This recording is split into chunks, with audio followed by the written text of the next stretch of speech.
सास नंबरी बहू 10। पूरे घर में मालती देवी का हुक्म चलता था। अपनी बड़ी बहू को वो टीवी के रिमोट की तरह कंट्रोल करती थी। चलो देर हो रही है, 12 बजे से पहले लड़के वालों के यहाँ पहुँचना है। हाँ हाँ चलती हूँ।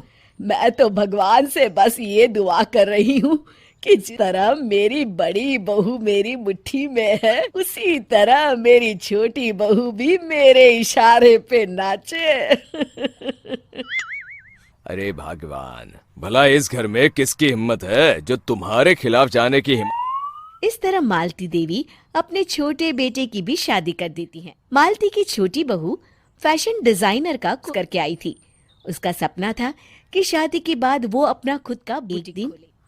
क्या बात है छोटी, तू तो एक से बढ़कर एक डिजाइन बना लेती है। इसमें कौन सी बड़ी बात है दीदी, आप चाहे तो मैं आपको भी सिखा सकती हूँ। फिर हम दोनों मिलकर एक बुटीक खोल लेंगे। लेकिन दीदी उसके लिए तो बहुत पैसे लगेंगे। हाँ तो क्या हुआ, पैसे माँ जी से ले लेंगे। मेरे पास तो पैसों का पेड़ है ना, तोड़ के तुम दोनों को दे दूंगी। मेरी एक बात अच्छी तरह समझ लो, मैं तुम दोनों को एक हिला भी नहीं देने वाली। बड़ी आई बुटीक खोलने वाली। आप क्या कह रही हैं माँ जी, आप हमारी मदद नहीं करें तो कौन करेगा? अरे अगर बुटीक खोलने का यही शौक है तो अपने माँ बाप से पैसे क्यों नहीं मांग लेती? मेरे पैसों पर क्यों आंख गड़ाए बैठी हो तुम दोनों?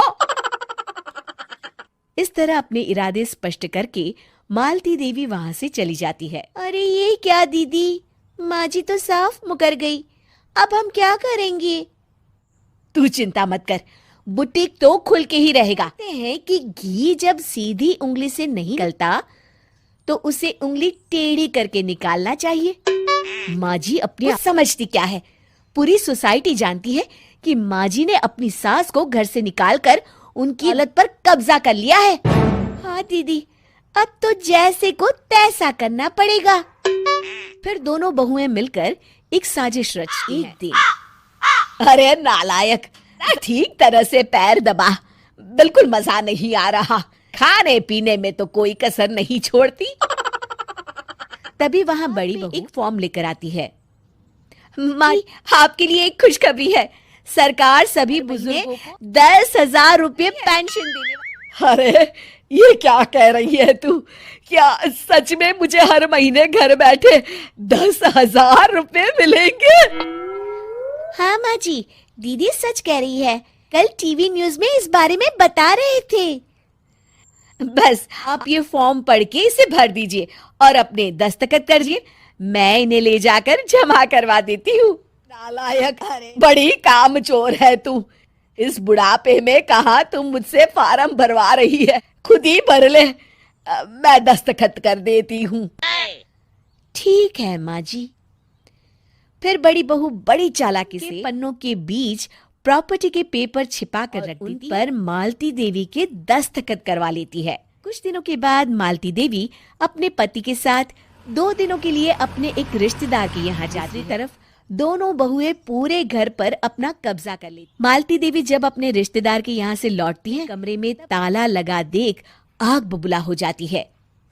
अरे नालायको, मेरे कमरे में इतना बड़ा ताला किसने लगा?